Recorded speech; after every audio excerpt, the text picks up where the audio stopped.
ಮದುವೆ ಅಲ್ಲೇ ನಿಶ್ಚಯವಾಗಿರುತ್ತೆ, ಸ್ವರ್ಗದಲ್ಲೇ ನಿಶ್ಚಯ ಅಂತ ನೀವು ಕೇಳಿರ್ತೀರಿ.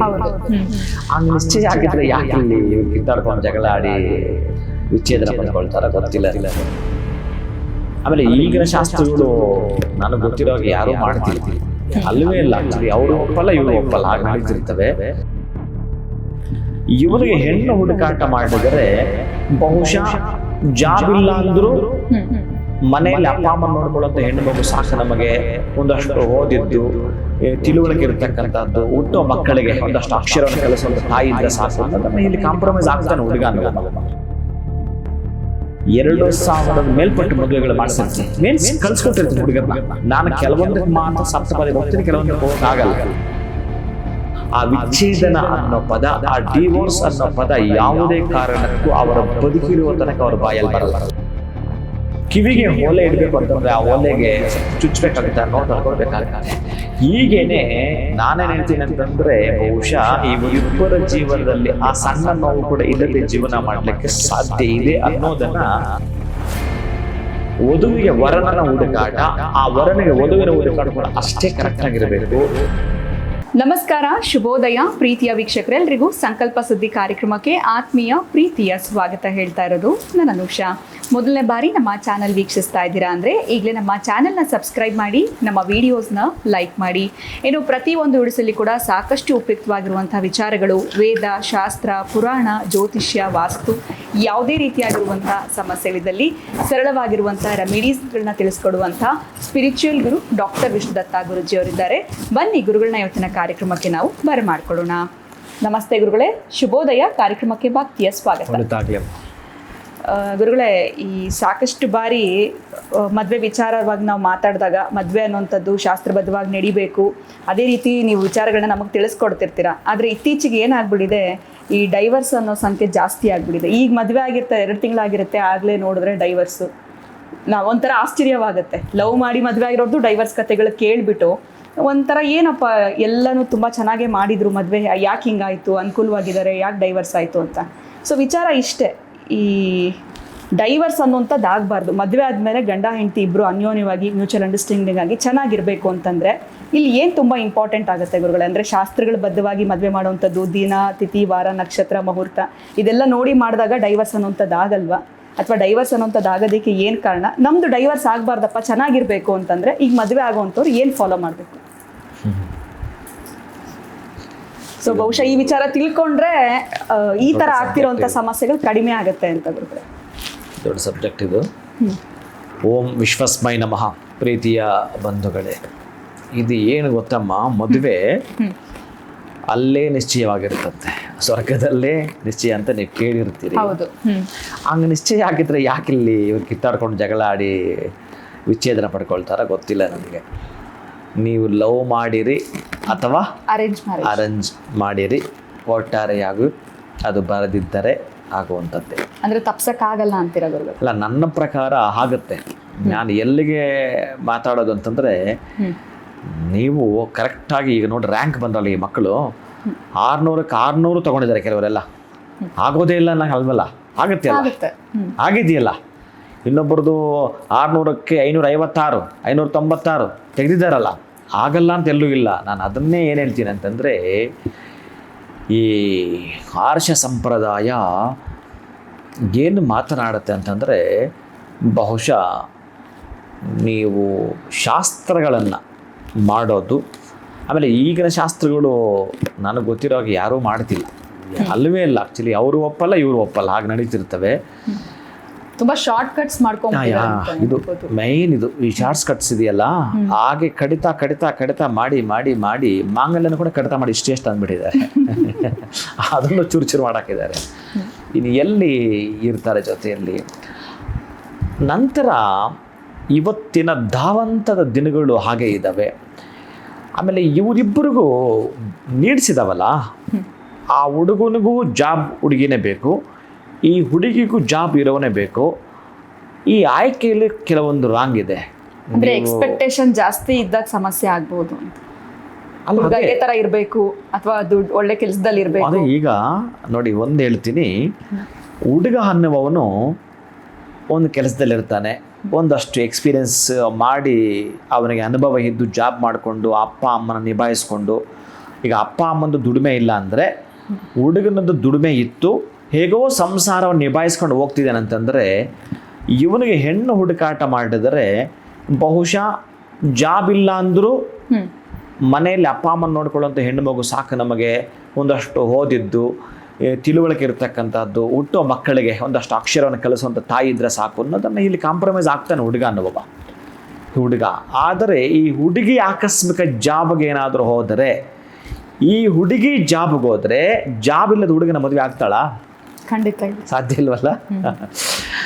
ಅದೇ ಜಾಬ್ಗೆ ಹೋಗುವಂಥವನು ಈ ಹುಡುಗಿಗಿಂತಲೂ ಕೂಡ ಡಬಲ್ ಸ್ಯಾಲ್ರಿ ಇರಬೇಕು. ಎಕ್ಸ್ಪೆಕ್ಟೇಷನ್ ಹೆಂಗಿರುತ್ತೆ ಅಂತ ಹೌದು, ಇಲ್ಲಿ ತಾರತಮ್ಯಗಳು ಇರ್ತವೆ. ಈ ಮಗು ಜಾಬ್ಗೆ ಹೋಗ್ತಿದ್ದವಳು ಏನು ಮಾಡ್ತಾಳೆ ಅಂತಂದರೆ, ಬಹುಶಃ ಆಯ್ಕೆ ನನ್ನ ಕಾಲ ಮೇಲೆ ನಾನು ನಿಂತ್ಕೊಂಡಿದ್ದೀನಿ, ನಾನು ಹೇಗೋ ಅಡುಗೆ ಊಟ ಬೇಕು ಅಂದರೆ ಏನೋ ಟೊಮ್ಯಾಟೊ ಝೊಮ್ಯಾಟೊಲ್ಲ ಇದೆಯಲ್ಲ, ಏನೋ ಮಾಡ್ಕೊಂಡು ಬದುಕ್ತೀನಿ, ವಿತ್ ಅಡುಗೆ ಭಟ್ರು ಇಟ್ಕೊಳ್ತೀನಿ, ಹೇಗೋ ಜೀವನ ಮಾಡ್ತಾಳೆ. ಈಕೆಗೆ ಈಗೋ ಬಂತು ಅಂತಂದರೆ, ಈಕೆ ಒಳಗಡೆ ಹೀಗೋ ಅಟ್ಕಾಯಿಸ್ಕೊಳ್ಳೋದು ಅಂತಂದರೆ, ಯಾವುದೇ ಕಾರಣಕ್ಕೂ ನೀವು ಏನು ಶಾಸ್ತ್ರ ಮಾಡಿದ್ರೂ ಕಷ್ಟವೇ ನಿಲ್ಲಲ್ಲ ಇದರಲ್ಲಿ. ಇನ್ನು ಮುಖ್ಯವಾಗಿ ನಿಲ್ಲಲೇಬೇಕು. ನನ್ನ ಅನಿಸಿಕೆ, ನನ್ನ ಅಭಯ ಹೇಗೆ ಅಂತಂದರೆ, ಹೇಗಿದ್ದರೂ ಮದುವೆ ಬಹುಶಃ ನೀವೇನಾದರೂ ಶಾಸ್ತ್ರೋಕ್ತವಾಗಿ ಕ್ರಮಬದ್ಧವಾಗಿ ಮಾಡಿದ್ದರೂ ಆಗ್ತಾ ಇದ್ದಾವೆ ಅಂತ ನೀವೆಲ್ಲರೂ ಮಾತನಾಡ್ತಿರ್ತೀರಿ ಬಹಳ. ಆದರೆ ಎಷ್ಟು ದಿನಗಳ ಕಾಲ ಮದುವೆ ಮಾಡ್ತಾಯಿದ್ರು, ಒಂದು ಗಿಡವನ್ನು ನೆಟ್ಟು ಅದು ಮರ ಆಗೋ ತನಕ ನೀವು ನೋಡಿಕೊಂಡ್ರೆ ಆ ಸಮಯಕ್ಕೆ ಸರಿಯಾಗಿ ಏನು ಕೊಡಬೇಕು. ಹಾಗೆಯೇ ಮದುವೆ ಅನ್ನುವುದು ಕೂಡ ಒಂದು ಮರದ ಪೋಷಣೆಯ ರೀತಿಯಲ್ಲಿ, ಒಂದು ಗಿಡದ ರೀತಿಯ ಪೋಷಣೆಯಲ್ಲಿ ನೀವು ಮಾಡಿದರೆ ಅದು ಯಾವುದೇ ಕಾರಣಕ್ಕೂ ತೊಂದರೆ ಬರಲಿಕ್ಕೆ ಸಾಧ್ಯವಿಲ್ಲ. ನೀವೇನು ಮಾಡ್ತೀರ ಅಂತಂದರೆ, ಅವರೇನೋ ಹೇಳಿದ್ದು ಇವರೇನೋ ಹೇಳಿದ್ದು ಏನೋ ಮಾಡೋಕ್ಕೆ ಹೋಗಿ ಇವ್ರಿಗೆ ಹೋಲಿಕೆ ಮಾಡಿಕೊಂಡು ಅವ್ರು ಮಾಡ್ದಂಗೆ ಮಾಡೋಣ ಇವ್ರು ಮಾಡ್ದಂಗೆ ಮಾಡೋಣ ಅಂತ ಮಾಡೋಕ್ಕೆ ಹೋಗಿ ಈ ಹೋಲಿಕೆ ಸಲ್ಲೋದು ನಿಮಗೆ. ಯಾಕೆ ಅಂತಂದರೆ, 2 ಹಣ್ಣು ತೊಗೊಂಡಿರ್ತೀರಿ, 2 ಹಣ್ಣು ನೀವು ಮನೇಲಿ ಇಟ್ಟಿದ್ರೆ 2-3 ದಿನ ಆದಮೇಲೆ ಒಂದಕ್ಕೇನೋ ಡ್ಯಾಮೇಜ್ ಆಗಿರುತ್ತೆ. ಆ ಒಂದು ಡ್ಯಾಮೇಜ್ ಆಗಿದ್ದರೆ ಪಕ್ಕದಲ್ಲಿತ್ತಲ್ಲ ಅದು ಡ್ಯಾಮೇಜ್ ಆಗಿಬಿಡುತ್ತೆ. ಚೆನ್ನಾಗಿರೋ ಹಣ್ಣು ಕೊಳೆಯುತ್ತೆ. ಹಂಗೆ ನಿಮ್ಮ ಸುತ್ತಮುತ್ತ ನೆಗೆಟಿವ್ ಮಾತಾಡೋದಿದ್ರೆ ನೀವು ನೆಗೆಟಿವ್ ಜಾರ್ಕೊಂಡ್ಬಿಡ್ತೀರಿ. ಅವ್ರ ಮಾತು ಇವ್ರ ಮಾತು ಕೇಳಿ ಹಂಗೇ ಪಕ್ಕಕ್ಕೆ ಸರಿದು ಬಿಡ್ತೀರಿ. ನಾನೇನು ಹೇಳ್ತೀನಿ ಅಂತಂದರೆ, ಆ ನೆಗೆಟಿವ್ ಮಾತಾಡೋ ಮಾತುಗಳನ್ನ ಪಕ್ಕಕ್ಕೆ ಇಟ್ಟುಬಿಡಿ. ಶಾಸ್ತ್ರೋಕ್ತವಾಗಿ ಕ್ರಮಬದ್ಧವಾಗಿ ನವದಿನ ಸಂಕಲ್ಪ ನಾನು ಕೆಲವು ಮಾಡಿಸಿದ್ದೇನೆ. ನಾನು ಬಹುಶಃ ಒಂದು 20 ವರ್ಷಗಳಲ್ಲಿ 2000 ಮೇಲ್ಪಟ್ಟು ಮದುವೆಗಳು ಮಾಡಿಸಿರ್ತೀನಿ. ಮೀನ್ಸ್ ಕಳಿಸ್ಕೊಟ್ಟಿರ್ತೀನಿ ಹುಡುಗರನ್ನ. ನಾನು ಕೆಲವೊಂದಕ್ಕೆ ಮಾತ್ರ ಸಪ್ತಪದಿಗೆ ಹೋಗ್ತೀನಿ, ಕೆಲವೊಂದಕ್ಕೆ ಹೋಗೋಕ್ಕಾಗಲ್ಲ, ನನ್ನ ಟೈಮ್ ಶೆಡ್ಯೂಲ್ ಹಾಗೆ ಇರುತ್ತೆ. ಹಾಗಾಗಿ ನಾನೇನು ಹೇಳ್ತೀನಿ ಅಂತಂದರೆ, ಪ್ರೀತಿಯ ಬಂಧುಗಳೇ, ನೀವು ಮಕ್ಕಳಿಗೆ ಮದುವೆ ಅಂತ ಮಾಡೋದಾದರೆ ಕೆಲವೊಂದು ಶಾಸ್ತ್ರಗಳನ್ನು ಅಳವಡಿಸ್ಕೊಳ್ತಕ್ಕಂತಹ ಪದ್ಧತಿ ನಾವೇನಾದರೂ ಮಾಡ್ತೀವಿ ಅಂತಂದರೆ 100ಕ್ಕೆ 100 ಸಕ್ಸಸ್ ಆಗಿಯೇ ತೀರುತ್ತೆ. ಆ ವಿಚ್ಛೇದನ ಅನ್ನೋ ಪದ, ಆ ಡಿವೋರ್ಸ್ ಅನ್ನೋ ಪದ ಯಾವುದೇ ಕಾರಣಕ್ಕೂ ಅವರ ಬದುಕಿರುವ ತನಕ ಅವ್ರ ಬಾಯಲ್ಲಿ ಬರಲ್ಲ. ತುಂಬ ಸೂಕ್ಷ್ಮವಾಗಿದ್ದಾವೆ ಅವು, ತುಂಬ ಸೂಕ್ಷ್ಮ. ಈಗ ಮೂಗುನತ್ತಿಲ್ಲ ಅಂದರೆ, ಮೂಗುನತ್ತು ಇಡಬೇಕಂದ್ರೆ ಸ್ವಲ್ಪ ಮೂಗು ಹೋಲ್ ಮಾಡಬೇಕಲ್ಲ, ಆ ಸಣ್ಣದ್ದು ನೋವಿದೆಯಲ್ಲ ಅದಕ್ಕೆ ತಡ್ಕೊಳ್ಬೇಕಾಗತ್ತೆ.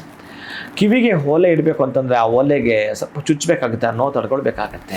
ಹೀಗೇ ನಾನೇನು ಹೇಳ್ತೀನಿ ಅಂತಂದರೆ, ಬಹುಶಃ ಇವರಿಬ್ಬರ ಜೀವನದಲ್ಲಿ ಆ ಸಣ್ಣ ನೋವು ಕೂಡ ಇಲ್ಲದೆ ಜೀವನ ಮಾಡಲಿಕ್ಕೆ ಸಾಧ್ಯ ಇದೆ ಅನ್ನೋದನ್ನು ನಾನು ನಿಮಗೆ ಹೇಳಲಿಕ್ಕೆ 2 ಉದಾಹರಣೆ ಕೊಟ್ಟೆ, ಬಿಟ್ಟರೆ ಇನ್ಯಾವುದಕ್ಕೂ ಅಲ್ಲ. ಪ್ರೀತಿಯ ಬಂಧುಗಳೇ, ಬಹಳ ಮುಖ್ಯವಾಗಿ ಮಕ್ಕಳ ಭೂತ ಭವಿಷ್ಯತ್ತು ವರ್ತಮಾನವನ್ನು ಬಹುಶಃ ನಿಮಗೆ ಈ ವರ್ತಮಾನ ಆಗಿರಬಹುದು, ಭೂತ ಆಗಿರ್ಬೋದು ಗೊತ್ತು ಮಾಡ್ಕೊಳ್ತೀರಿ, ತಿಳ್ಕೊಳ್ತೀರಿ. ಭವಿಷ್ಯತ್ತು ಅನ್ನೋದು ಗೊತ್ತಾಗಲ್ಲ. ಅದಕ್ಕಾಗಿಯೇ ಆ ಇಬ್ಬರ ಭವಿಷ್ಯ ಚೆನ್ನಾಗಿರಬೇಕು ಅಂತಂದರೆ ತಂದೆ ತಾಯಿಗಳು ಹಾಕುವ ರೂಪರೇಖೆಗಳು ಕರೆಕ್ಟಾಗಿರಬೇಕು. ಆಮೇಲೆ ವಧುವಿಗೆ ವರನನ ಹುಡುಕಾಟ, ಆ ವರನಿಗೆ ವಧುವಿನ ಹುಡುಕಾಟ ಕೂಡ ಅಷ್ಟೇ ಕರೆಕ್ಟಾಗಿರಬೇಕು. ಮೊನ್ನೆ ಯಾವುದೋ ಒಂದು ಹುಡುಗ ಬಂದಿದ್ದ, ಪಾಪ ತುಂಬ ಚೆನ್ನಾಗಿದ್ದಾನೆ, ಸುಂದರನೂ ಹೌದು, ಗುಣಾಢ್ಯನೂ ಹೌದು, ಒಳ್ಳೆಯವನು ಹೌದು, ಅಪ್ಪ ಅಮ್ಮನೂ ಹೌದು, ಒಳ್ಳೆ ಜಾಬಲ್ಲಿದ್ದಾನೆ. ಏನು ಕರ್ಮವೋ ಏನೋ, ಅವನಿಗೆ 33-34 ವರ್ಷ ಮದುವೆನೇ ಇಲ್ಲ, ಒಳ್ಳೆ ಹುಡುಗನೇ, ಒಂದು ಬ್ಯಾಡ್ ಹ್ಯಾಬಿಟ್ಸ್ ಇಲ್ಲ, ಏನೂ ಇಲ್ಲ. ಇವನಿಗೆ ಸಿಗ್ತಕ್ಕಂತಹದ್ದು ಸಾಧ್ಯವಾ ಅಂದರೆ ಜಾತಕದಲ್ಲಿ ದೋಷ ಇದ್ದೇ ಇರುತ್ತೆ. ಆಗೇನಾದರೂ ಅಷ್ಟು ವರ್ಷಗಳ ಕಾಲ ಅವರು ಹೋಗಿ ಎಲ್ಲರೂ ಮಾತಾಡ್ತಿದ್ರೆ ಕುಜು ದೋಷ ಒಂದು ಮಾಡ್ಕೊಂಡಿರ್ತೀರಿ, ಆ ಒಂದು ಕ್ಷೇತ್ರಗಳಿಗೆ ಹೋಗಿ ಬಂದಿರ್ತೀರಿ, ಕುಕ್ಕೆಗೆ ಹೋಗಿ ಬಂದಿರ್ತೀರಿ, ಕಾಳಾಸ್ತಿಗೆ ಹೋಗಿ ಬಂದಿರ್ತೀರಿ. ಇದನ್ನು ಬಿಟ್ಟು ಬೇರೆ ಮನೆಯಲ್ಲಿ ಮಾಡ್ಕೊಳ್ಬೇಕಾಗಿ ತೀರಾ ಸಣ್ಣದ್ದಿರುತ್ತೆ ಪಾಪ, ಅಕ್ಕಿ ಅದು ಬೇಕಾಗಿರುತ್ತೆ. ಬಹುಶಃ ನಿಮ್ಮ ಮನೆ ಅಕ್ಕಿ ನಿಮ್ಮ ಹತ್ರನೇ ಇರುತ್ತೆ, ನಿಮ್ಮ ಮನೆಯಲ್ಲೇ ಇರುತ್ತೆ, ಅದನ್ನು ಹುಡುಕಾಟ ಮಾಡಿ ತೆಗೆದ್ರೆ ಆಗುತ್ತೆ. ನಾವು ಇನ್ನೆಲ್ಲೋ ದೂರ ಹೋಗಿ ಪ್ರಯತ್ನ ಪಡ್ತಿರ್ತೀವಿ, ಅದು ಸಮಂಜಸವಲ್ಲ. ಅದಕ್ಕಾಗಿ ಮದುವೆಗಳು ಅಂತ ಮಾಡಬೇಕಾದ್ರೆ ಇಷ್ಟು ದಿನಗಳು ಅಂತ ಪ್ರಮಾಣ ಇದೆ. ಹಾಗೆ ಮದುವೆಗಳು ಅನ್ನೋದು ಕಾನೂನು ಅಂತ ನಾವು ಹೇಗೆ ಮಾತಾಡ್ತೀವೋ ಶಾಸ್ತ್ರನೂ ಹಾಗೇ ಇದೆ. ಕಾನೂನುಬದ್ಧವಾಗಿ ಅಂತ ಕೆಲವು ಮಾಡ್ತೀವಲ್ವ, ಹಾಗೇನೆ ಶಾಸ್ತ್ರಬದ್ಧವಾಗಿ ಮಾಡೋ ಕೆಲವಿದೆ. ಆವಾಗ ತೋರಿಸಪ್ಪ ನೋಡೋಣ, ನೀವೇನಾದರೂ ಹಾಗೆ ಸಾಧ್ಯ ಆಗುತ್ತೆ ಅನ್ನೋ. ಗುರುಗಳೇ, ಹಾಗಾದ್ರೆ ಇವಾಗ ಇಷ್ಟೆಲ್ಲ ಕೆಲವರು ಇವ್ರನ್ನ ಕೇಳಿದ್ರೆ ಒಂದು ಹೇಳ್ತಾರೆ, ಅವ್ರನ್ನ ಕೇಳಿದ್ರೆ ಒಂದು ಹೇಳ್ತಾರೆ, ಈ ಥರ ಒಂಥರ ಕನ್ಫ್ಯೂಷನ್ ಇರುತ್ತೆ. ನನಗೀಗ ಅನಿಸಿದ್ದು, ಸೊ ನೀವೇನಾದರೂ ನಿಂತು ಮದುವೆ ಮಾಡಿಸೋವಂಥದ್ದು, ಆ ರೀತಿ ಒಂದು ಜವಾಬ್ದಾರಿನ ಹೊತ್ತು ಮಾಡಿಬಿಟ್ರೆ ಅವಾಗ ಟೆನ್ಷನ್ ಇರೋದಿಲ್ವಲ್ಲ ಗುರುಗಳೇ, ಒಂದು ಸ್ವಲ್ಪ ಸಮಾಧಾನ. ಗುರುಗಳು ಹೇಳಿರೋ ಪ್ರಕಾರ ಶಾಸ್ತ್ರವಾಗಿ ಮಾಡಿಸ್ಬಿಟ್ಟಿದ್ದೀವಿ. ಕರೆಕ್ಟೇ, ಎಲ್ಲದಕ್ಕೂ ನಾನು ಅಲ್ವಲ್ಲ, ಎಲ್ರಿಗೂ ನಾನು ಅಲ್ವಲ್ಲ, ಗೊತ್ತಿಲ್ಲ ಯಾರಿಗೆ ಭಗವಂತ ಅನ್ನುವವನು. ಈಗ ನೋಡಿ, ನೀವು ಕೇಳಿದ್ದಕ್ಕೆ ನಾನು ಹೇಳ್ತೀನಿ, ಇದನ್ನು ಹೇಳಲೇಬೇಕೀಗ. ನಾನು ಈ ಹಿಂದೆ ತುಂಬ ಮಾಡಿಸಿದ್ದೆ ನಾನು, ಅದು ಬಿಡಿ. ಬಹಳ ಚೆನ್ನಾಗಿ ಪ್ಯಾಕೇಜ್ ತೊಗೊಂಡು ನೀಟಾಗಿ ಅವ್ರಿಗೆ ನಾನು ಹೇಳ್ತೀನಲ್ಲ, ಅವ್ರ ಪ್ಯಾಕೇಜ್ ಅಂದರೆ ಅವರ ಪಾಪ ಯಾವ ಲೆವೆಲ್ ಬೇಕೋ ಆ ಲೆವೆಲ್. ನಮ್ಮ ಆಶ್ರಮದಲ್ಲೇ ಗುರುಗಳೇ ನಾವು ಇಷ್ಟೇ ಮಾಡೋದು ಗುರುಗಳೇ, ಟೋಟಲ್ 50,000 ಮುಗಿಸ್ಕೊಡ್ಬೇಕು ಗುರುಗಳೇ, 1 ಲಕ್ಷದಲ್ಲಿ ಗುರುಗಳು ಇಷ್ಟಲ್ಲೇ ಮುಗಿಸ್ಕೊಡ್ಬೇಕು. ನೀವು ಊಟ ತಿಂಡಿ ಬಟ್ ಎಲ್ಲ ಕೊಟ್ಟು ಮಾಡಿಸ್ಬಿಡ್ಬೋದು, ಅಭ್ಯಂತರ ಇಲ್ಲ. ಶಾಸ್ತ್ರಗಳಲ್ಲಿ ಕಾಂಪ್ರಮೈಸ್ ಆಗಲ್ಲ ನಾನು, ಎಲ್ಲೂ ನೀಟಾಗಿ ಅವೆಲ್ಲ ಮಾಡಲೇಬೇಕಾಗ್ತದೆ. ಈ ಹಣ ಮತ್ತೊಂದೆಲ್ಲ ಬಿಟ್ಬಿಡಿ, ಆ ಖರ್ಚು ವೆಚ್ಚ ಬಿಟ್ಬಿಡಿ, ಇಷ್ಟಲ್ಲೇ ಮಾಡಬೇಕಾದ್ರೆ ಮಾಡೋದು. ಶಾಸ್ತ್ರೋಕ್ತ ಕ್ರಮಬದ್ಧವಾಗಿ ಮಾಡಲಿಕ್ಕೆ ಅದು ನಾನು ಮಾಡಬೇಕು ಅಂತಂದರೆ ನನ್ನ ಆಯ್ಕೆ ಇರುತ್ತಲ್ಲ, ಪ್ಲೇಸು, ಅದು ಇಂಪಾರ್ಟೆಂಟ್ ನನಗೆ. ಯಾಕಂದರೆ ಆ ನೆಲವೇ, ಆ ಗಿಡವೇ, ಆ ಮರವೇ ಆ ಮದುವೆಗೆ ಸಾಕ್ಷಿ ಆಗಿರುತ್ತೆ. ಅಂದರೆ ಪಂಚಭೂತಗಳ ಸಾಕ್ಷಿಯಾಗಿ ಯಾರು ಮದುವೆ ಮಾಡ್ತಾರೋ ಅವರು 100ಕ್ಕೆ 100 ಚೆನ್ನಾಗಿರ್ತಾರೆ. ಅದಕ್ಕೆ ಈಗ ನೀವು ಕೇಳ್ತೀನಿ, ಈ ತಿರುವಣ್ಣಾಮಲೈ ಬೆಟ್ಟ ಪ್ರದಕ್ಷಿಣೆ ಮಾಡೋಕ್ಕೆ ಹೋಗಿದ್ದಾರೆ ಯಾರೋ ಒಬ್ಬರು ಆಂಧ್ರದವರು ಬೆಟ್ಟ ಪ್ರದಕ್ಷಿಣೆ ಮಾಡೋಕ್ಕೆ ಹೋಗಿದ್ದು 2-3 ಸಲ ಏನೋ ಹೋಗಿದ್ದಾರೆ. ಅಲ್ಲೊಂದು ಅಮ್ಮ ಇದ್ದಾರೆ, ಈ ಟೋಪಿ ಅಮ್ಮ. ಆಕೆ ಹೆಂಗಿರ್ತಾಳೆ ಅಂತಂದರೆ, ಅವಧೂತರಿಗೆ ಸಂಬಂಧಪಟ್ಟಾಗ ಅವರ ಹತ್ರ ಬಹುಶಃ ಸ್ನಾನ ಮಾಡಿ ಎಷ್ಟು ವರ್ಷಗಳಾಗಿರುತ್ತೆ ಗೊತ್ತಿಲ್ಲ ಅವರೆಲ್ಲ. ಟೋಪಿ ಅಮ್ಮ ಅಲ್ಲಿ ತುಂಬ ಪ್ರಸಿದ್ಧ. ಟೋಪಿ ಅಮ್ಮನ ದರ್ಶನ ಮಾಡಿ ಆ ಅಮ್ಮ ಸ್ವಲ್ಪ ಬೈದ್ಬಿಟ್ರೆ ಮುಗೀತು. ಆ ಅಮ್ಮ ಸ್ವಲ್ಪ ಆ ಬಾಯಿಂದ ಕಚ್ಕೊಂಡು ಬಿಸಾಕ್ತಾಳೆ, ಅದನ್ನು ತಗೊಂಡ್ರು ಮುಗೀತವ್ರು. ಅವರ ಅದೃಷ್ಟವಂತರು, ಶ್ರೀಮಂತರು, ಏನೇನೇನೋ ಹೇಳ್ತಾರೆ. ಆ ಟೋಪಿ ಅಮ್ಮನ ಹಿಂದೆ ಹೋಗಿದ್ದಾರೆ ಇವರು. ಅವ್ರೇನೋ ಹೇಳುವಾಗ ಅವರ ಮಗನಿಗೆ ಮದುವೆ ಆಗಬೇಕು. ಆ ಮಗನಿಗೆ ಮದುವೆ ಆಗಬೇಕಾದ್ರೆ ಅವರು ತೆಲುಗು, ಈ ಅಮ್ಮ ಅವ್ರ ಜೊತೆ ಮಾತಾಡ್ತಾ ವಿಷ್ಣು ಅನ್ನೋರನ್ನ ಹಿಡ್ಕೊ ಹೋಗೋ ಆಗುತ್ತೆ, ವಿಷ್ಣು ಹಿಡ್ಕೊ ಹೋಗೋ ಅಂತ ಏನೋ ಅಂದಿದ್ದಾರೆ. ವಿಷ್ಣು ಹಿಡ್ಕೊ ಹೋಗೋ ಅಂತಾರೆ. ಅವರೆಲ್ಲಿ ಸಿಗ್ತಾರೆ ಅಂತಂದರೆ, ನಿನ್ನ ಮಗನಿಗೆ ಮಗಳು ಕರ್ನಾಟಕ ಸಿಗ್ತಾಳೆ, ಅಲ್ಲಿ ಸಿಗ್ತಾರೆ ಹೋಗೋ ಅಂತ ಅಂದಿದ್ದಾರೆ. ವಿಷ್ಣು ಅಂದರೆ ಮಹಾವಿಷ್ಣು ದೇವಸ್ಥಾನಕ್ಕೆ ಹೋಗ್ಬೇಕೇನೋ ಅಂತ ಅವರೆಲ್ಲ ಮನಸ್ಸಲ್ಲಿ ಅಂದುಕೊಂಡು ಮಾಡಿಕೊಂಡು ಒಂದು 6 ತಿಂಗಳ ಆದ ಮೇಲೆ ಈ ಮಗನಿಗೆ ಒಂದು ಹುಡುಗಿ ಪರಿಚಯವಾಗ್ತಾಳೆ. ಆ ಹುಡುಗಿ ಸಂಬಂಧ ಅವರ ಅಪ್ಪ ಅಮ್ಮ ನನಗೆ ಬಹುಶಃ ನನ್ನ ಕ್ಲೈಂಟ್ ಅವರು. ఈ తర ಒಂದು టోపీ అమ్మని దర్శనం ಮಾಡಿದ್ವಿ మేము చేశామండి ಅಂತ ಅವ್ರ ಹತ್ರ మాట్లాడుಕೊಂಡಿದ್ದು ఇట్లా ఆమె చెప్పింది కర్ణాటకలో మీకు చిక్కుతుంది అని ಅಂತ నాకు చెప్పిన తర్వాత మాకు ఆశ్చర్యం అయింది. ಹಾಗೆಲ್ಲ ಆಶ್ಚರ್ಯ ಆಯಿತು ನಮಗೆ. ಆ ಹೆಣ್ಣು ಕಡೆಯೆಲ್ಲ ಹೇಳಿದ್ದಾರೆ ವಿಷ್ಣು ಅಂತ ಅನ್ನಿಂది మళ్ళీ విష్ణు అనే వాళ్ళు ఎవరు అడిగేది మేము ಅಂತ ಅವರವರೇ మాట్లాడుಕೊಂಡು మరి ఎవరిని అడగల సరే మాకు గురుగారు తెలుసు వాళ్ళ పేరు విష్ణుదత్త అయితే పోదామండి ಅಂತ ಅವ್ರಿಗೆ ಎಷ್ಟು ಬೇಗ ಕ್ಯಾಚ್ ಮಾಡ್ಕೊಂಡಿದ್ದಾರೆ ಅಂದರೆ ಮಾತಾಡಿಕೊಂಡು ಬಂದರು. ಈಗ ಮತ್ತೊಂದು ದಿನ ಏನೋ ಬರ್ತಿದ್ದಾರೆ. ನಾನು ಈಗಾಗಲೇ ಅವ್ರ ಜೊತೆ 1-2 ಸಲ ಮಾತಾಡಿದ್ದೀನಿ, ಫೈನಲ್ ಮಾಡಿದ್ದೀನಿ. చూడండి ಅವರು ಶಾಸ್ತ್ರದಲ್ಲೂ ಕಾಂಪ್ರಮೈಸ್ ಇಲ್ಲ. మాట్లాడిదాದ್ಮೇಲೆ ಅವ್ರು ಹೇಳಿದ್ದು బట్ ఫోన్లే మాట్లాడిದ್ದು మీరే చేసేయాలి స్వామి మాకు అట్లా మీ పేరు ఎక్కడికో ఎవరి నోట్లో మీ పేరు వచ్చింది కాబట్టి మీరు మాకు చేసేయాలి. నేను విష్ణు అనుకుంటే ఎక్కడో దేవుని పేరు అనుకున్నాను, ಕರ್ನಾಟಕలో ఒక ಆಮೆ ದೊರಕುతుంది వాళ్ళ ಪರಂగా ఉంటారు ಅಂತ మీ పేరు ನಿಮ್ಮ ಹೆಸರು ಬಂದಿದೆ ಅಲ್ಲಿ ಅಂತ ಮಾತಾಡಿದಾಗ ಅವ್ರಿಗೆ ಖುಷಿ ಆಯ್ತಲ್ಲ, ಆ ಖುಷಿ ಇನ್ನೂ ಹೋಗಲಿಲ್ಲ ಅವ್ರ ತಲೆಯಿಂದ. ಅದೊಂದು ತಲೆಯಲ್ಲಿ ಇದ್ದು ಬಿಟ್ಟಿದೆ. ನೀವು ಏನು ಹೇಳ್ತೀರ ಅಷ್ಟು ಶಾಸ್ತ್ರಗಳು ಮಾಡ್ತೀವಿ ಸ್ವಾಮೀಜಿ. ಹೇಗೆ ಅಂತಂದರೆ ನಾನು ಹೇಳಿದೆ 9 ದಿನ ಸಂಕಲ್ಪ 9 ದಿನಗಳ ಕಾಲ ಮಾಡ್ತೀನಿ ಅಂತಂದರೆ ಅಂದರೆ ಚಪ್ರ ಹಾಕೋದ್ರಿಂದ ಹಿಡಿದು ಶಾಸ್ತ್ರೋಕ್ತವಾಗಿ ನಾನು ಹೇಳಿದ್ದೀನಿ. ಕಂಕಣ ಕಟ್ಟಲಿಕ್ಕೆ ಇಬ್ಬರಿಗೂ ದಂಪತಿಗಳ ಕಂಕಣವನ್ನು ಕಟ್ಟಿಸ್ಲಿಕ್ಕೆ ಘನಪಾಠಿಗಳು ಘನವನ್ನು ಹೇಳಬೇಕು.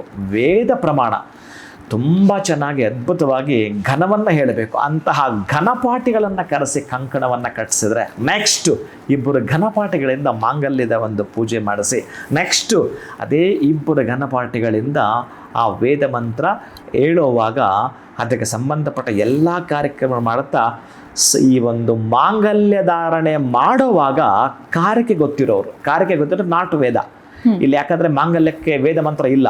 ಅದಕ್ಕಾಗಿ ಈ ವೇದಘೋಷ ಆಗುವ ಸಂದರ್ಭದಲ್ಲಿ ಇಷ್ಟೂ ಕಾರ್ಯಕ್ರಮಗಳನ್ನು ಚಾಚೂ ತಪ್ಪದೆ ಮಾಡುವಂಥದ್ದು, ಮಾಂಗಲ್ಯಕ್ಕೆ ಸ್ತೋತ್ರವನ್ನು ಹೇಳತಕ್ಕಂತಹ ಶ್ರೀನಿವಾಸನ ಕಲ್ಯಾಣೋತ್ಸವಗಳನ್ನು ಮಾಡಿರತಕ್ಕಂಥವರು ಯಾರಾದರೂ ಇದ್ದರೆ ಬಹುಶಃ ನಾನು ಎಷ್ಟು ಸಾವಿರಾರು ಗಟ್ಟಲೆ ಕಲ್ಯಾಣೋತ್ಸವ ಮಾಡಿರ್ತೀನಿ ನಾನು. ಹಾಗಾಗಿ ಆ ಮಂತ್ರ ವಿತ್ ಮೇಜರಾಗಿ ನಂಬರ್ 1 ಸಮನ್ಮಾಲ ಮಾಲೆ ಬದಲಾಯಿಸುವಾಗ, ನಂಬರ್ 2 ಸಜ್ಜಿಕಾಗುಡ, ನಂಬರ್ 3 ಮಾಂಗಲ್ಯಧಾರಣ, ನಂಬರ್ 4 ಸಪ್ತಪದಿ, ಈ 4 ಮೇಜರ್ ಮಾಡಿಸಿ 5ನೇದು ಅರುಂಧತಿ ದರ್ಶನ ಫಲಪೂಜೆ ತನಕ ನಾನು ಮೆಸೇಜ್ ಕೊಟ್ಟು ನನ್ನ ಪಾಳಗಾಲಿಂದ ನಾನು ಪಲಾಯನವಾಗ್ತೀನಿ. ಇಷ್ಟನ್ನು ಮಾಡ್ತೀನಿ ಅಂತಂದರೆ 9 ದಿನಗಳ ಕಾಲ ನನ್ನ ಟೀಮ್ ಹುಡುಗರನ್ನು ಮಾಡಿಸ್ತಿರ್ತೀನಿ ಅಂತಂದರೆ ತೋರಿಸಿ ನೋಡೋಣ. ಆಮೇಲೆ ನಾನು ಬರ್ಕೊಡ್ತೀನಿ ಮತ್ತೆ ಅವರಿಗೆ ತೋರಿಸಿ ನೋಡೋಣ ಅವ್ರ ಜೀವನದಲ್ಲಿ ಏನಾದರೂ ತಾಪತ್ರೆ ಬರೋದು.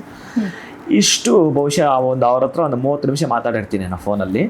స్వామి అది ఎంతన్నా శాస్త్రాలు కావచ్చు ఏమైనా కావచ్చు దయచేసి అది మాకు మీరు చేసేలా ಅಂತಂದ್ರು. ಆಯಿತು ಬನ್ನಿ ಅಂತಂದರೆ ನಾನು ಮಾತಾಡಿದ್ವಿ, ಎಲ್ಲ ಆಯಿತು. ಹೀಗೆ ನೀವು ಮಾಡ್ಬೋದು ಅದನ್ನು. ನಾನು ಹೇಳ್ತಿರೋದು ಒಂದು ನಮ್ಮ ಶಕ್ತಿಯಾನುಸಾರ ನಾನು ಹೇಳ್ತಿರೋದು, ಹಾಗಂತೇಳಿ ಎಲ್ಲರಿಗೂ ದೊಡ್ಡ ಮಟ್ಟದ ಅಂತಲ್ಲ, ಅವರವರ ಶಕ್ತಿಗೆ ಅನುಗುಣವಾಗಿ.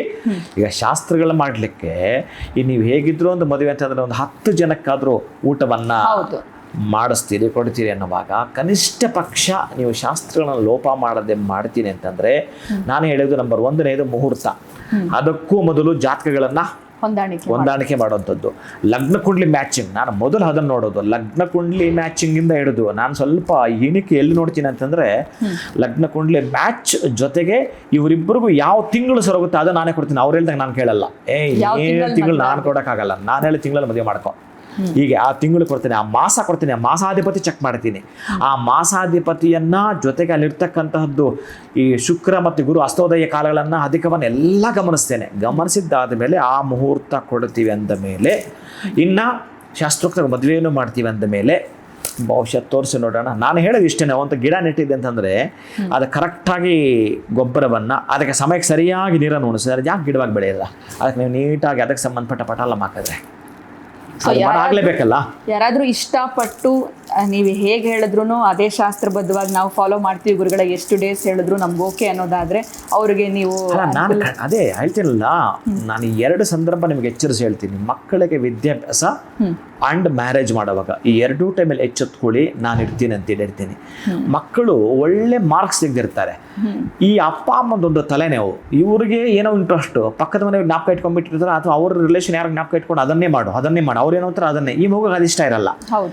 ಆ ಮಗುಗೆ ಇಷ್ಟ ಇರೋದೇ ಇಲ್ಲಿರುತ್ತೆ, ಜಾತಕದಲ್ಲಿರುತ್ತೆ. ವಿತ್ ಅವರು ಎಕ್ಸಾಮ್ ಬರೆದಿರ್ತಾರಲ್ಲ, ನೀಟ್ ಎಕ್ಸಾಮ್, ಅದ್ರದ್ದು ಒಂದು ಮಾರ್ಕ್ಸ್ ತಗೊಂಡು ಆಮೇಲೆ ಈಗ ಅವ್ರ ಎಜುಕೇಷನ್ ಮಾರ್ಕ್ಸ್ ತಗೊಂಡು ಚೆಕ್ ಮಾಡಿದ್ರೆ ಆ ಲಗ್ನಕ್ಕೋ ಆ ನಕ್ಷತ್ರಕ್ಕೋ ಕಾಂಬಿನೇಷನ್ 5th ಹೈಯರ್ ಎಜುಕೇಷನ್ಗೋ ಲಿಂಕ್ ಇದ್ದೇ ಇರುತ್ತೆ.